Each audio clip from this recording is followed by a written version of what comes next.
Right, it's time for dinner, and tonight we're gonna make a honey sriracha chicken. I'll show you how I make small modifications to it, and the predominant seasoning in it is a honey sriracha seasoning from Pampered Chef. However, you could use honey and sriracha yourself to approximate it and just add that particular seasoning flavor. So it's a little bit sweet, a little bit spicy, and a whole lot of goodness. So watch how fast it comes together. I've done some of the prep. And I'm heating my pan. I'm gonna add, it asks for a couple tablespoons of olive oil. I'm using a grapeseed oil, and I have my 5-quart pan preheating. So, and I've got it, I should actually turn it up because I'm gonna cook a lot of chicken. So you saw that I pre-weighed the chicken. So I'm using boneless, skinless chicken breast, and I cut it into chunks so that it cooks faster, but it also has the risk of, instead of browning, it has the risk of kind of sweating. So I'm gonna have to counteract the tendency for that by using nice hot heat. So I've got a wide base, like a large base surface, so it's gonna help as well. And I'm gonna grab a turner, and, no I'm not. It's in the dishwasher. So I'm gonna go ahead and use this spoon. All right, so I've pre-seasoned mine with salt, but not with pepper. And I'm gonna be careful and see if I can get it all in at once.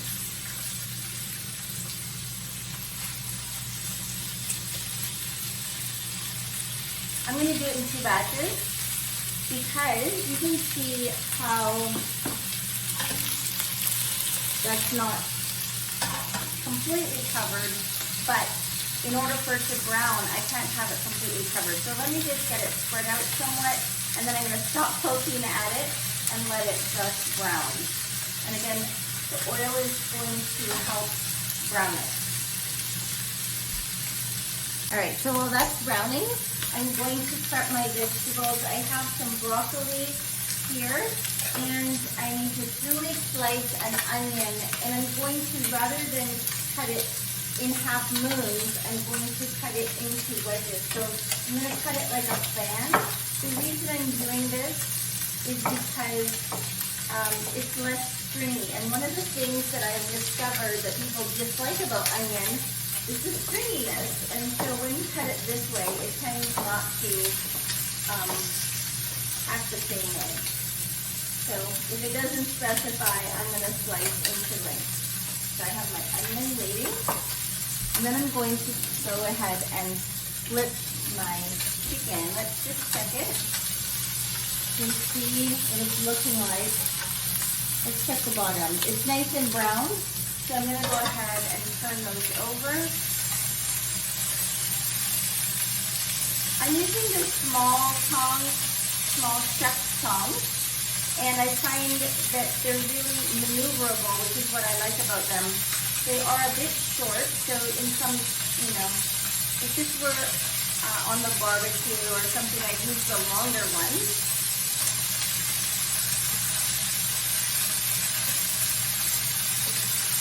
And then we're going to just do this. I'm going to finish prepping. I'll show you doing the pepper. So I don't have a lot of broccoli on hand, and this is the time of year that broccoli is starting to get expensive, because it's really a fall vegetable here in Ontario. And so I'm substituting with some spinach. This spinach is early season, late fall, like early spring. It's a cool weather. So it's now growing locally, so I'm going to substitute in. But again, it doesn't need to cook very long, so it's going to go in at the end. All right, and then we'll get, so what's so pretty about this is all the colors of the vegetables. And, we're always trying to pack in a little extra nutrition. So one of the ways that we can do that is by adding colors from our food. And so just because it has, evidently, different kinds of nutrients depending on the color. So it's just, and besides it's prettier, right? I have half of a yellow pepper. I don't have a red one, but between the orange and the yellow, it's going to be very pretty with the green. Okay.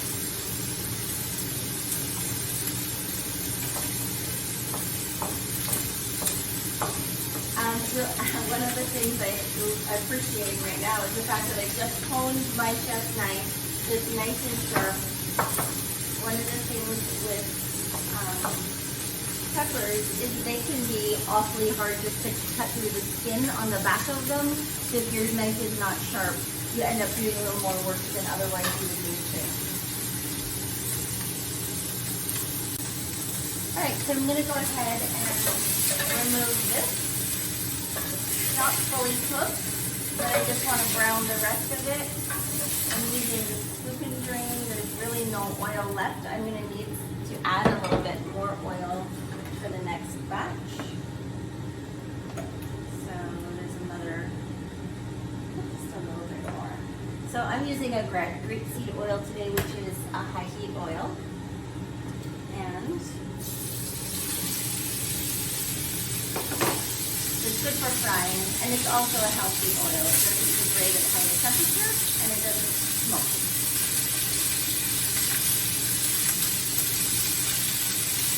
Okay, spread it out, and don't touch it. Alright, the second batch is now ready to flip over. So remember that when you are making a one-pot meal like this with a lot of vegetables, one of the challenges is to try and get everything to be kind of the right texture and doneness all at the same time. And so remember, pay attention to how fast different vegetables cook and add the shortest cooking ones last. And it might seem intuitive, but if you don't pay attention, sometimes you just get a little, I find myself getting carried away just by throwing it all in, and then I realize, oh, why did I do that? So we're going to go ahead right now and add the broccoli, because this particular broccoli is a little bit more robust, and it's going to take a little bit longer to cook than, say, the peppers and the spinach. So I'm going to go ahead and stick this in here. The other thing that I'm substituting this today is I'm going to use some fresh garlic, so fresh green garlic, and I pulled it out of the garden. It was growing in an odd spot, and I just peeled a little bit off and the roots off. So this end will eventually, if I let it in, stay in the ground, it would have turned into a whole bulb with many cloves. But it's actually edible, it's like a bit of a crunchy green onion. But it's got a lot of garlic flavor. So rather than using garlic that just wants to go to sprout right now, I'm just going to go ahead and use this.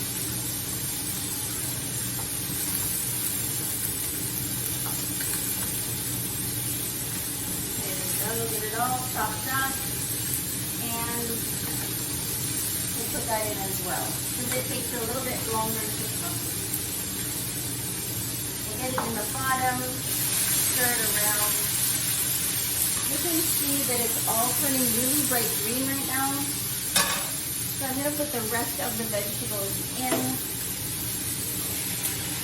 and the last of the meat as well, and any juices. And then we'll just keep cooking this for another couple minutes.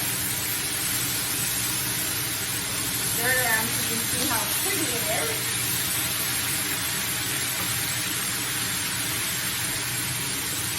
Alright, so now we're going to make the sauce. That's all sitting there. And so I need a tablespoon of soy sauce. I need a 1/4 cup of honey. The honey is going to, I think the honey helps with the spice factor of the Sriracha. And we're going to use a tablespoon of our honey Sriracha seasoning, which is really delicious. can take a look at that. So it looks like inside. And then we want some lime juice. So a half of a lime juice. These are really small, so I'm going to do 2 halves, so that one is small, using the citrus press. And the last little bit of this recipe, which thickens the sauce, is a cornstarch and water slurry. We'll just whisk this together. But I'm going to use ramen noodles instead, and so I'm going to put those in and let that soak up the juice instead of thickening it. I think that makes sense. I may regret that. So I have them in some boiling water right now on the side. You can kind of see the edge of that pot. Okay, so there's all of our flavor. Little honey dripping down the side there.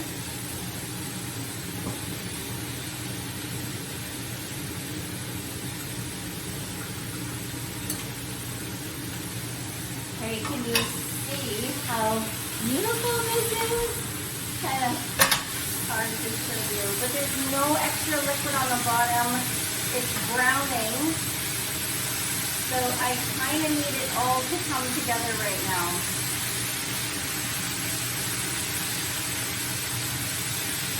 Okay, we're going to put the liquid in.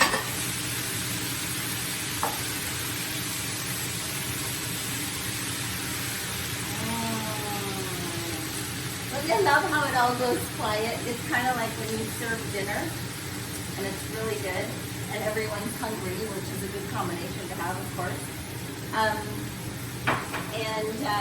And it all goes quiet. I love that part. Everybody's just sitting there umming away. Okay, so I do not have a whole lot of extra juice right here. So what I'm going to do is try to stir it in.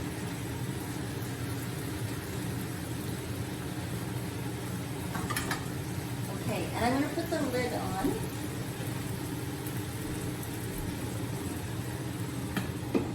Just to let it kind of come together. And then I'm going to grab the ramen here, which is all, I hope, softened up.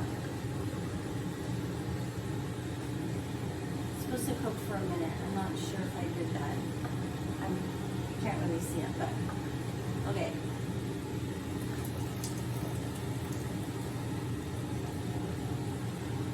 You can see, there it is. So I'm going to go and straight in here and stick that right in.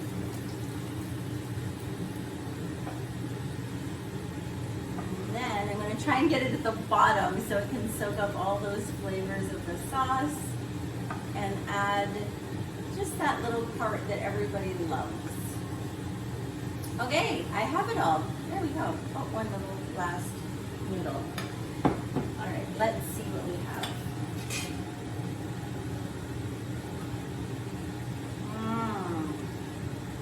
Can you see that? Okay, so right about here, as soon as I have this in, down in the bottom, I'm going to put the extra spinach at the top and let that steam right in there.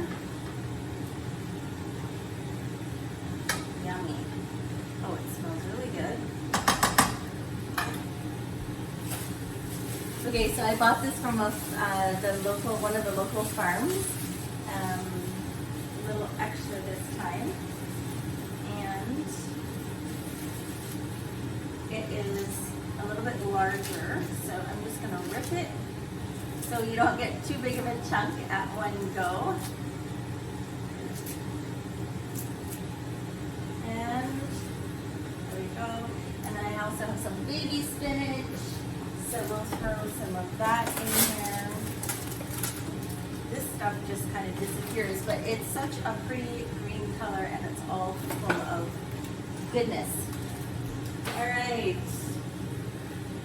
I'm going to turn the fan off. And then we will, I don't know if you can see, you can barely see.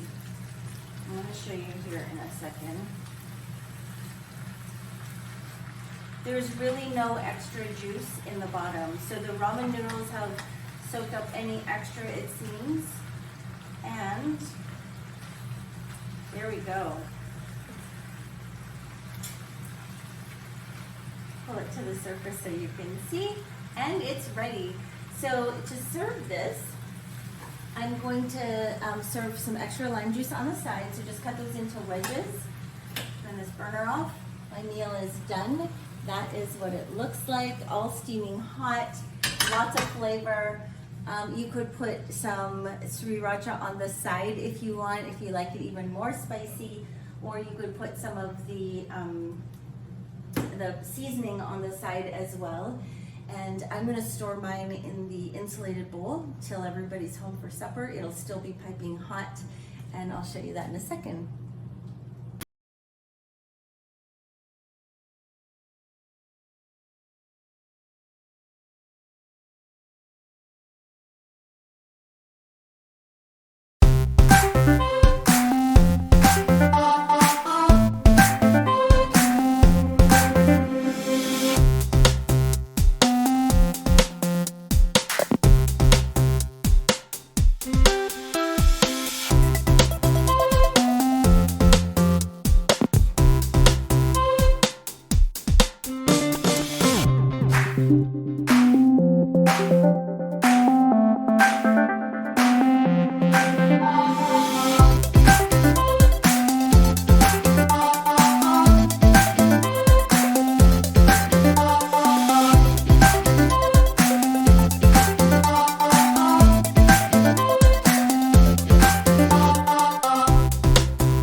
you.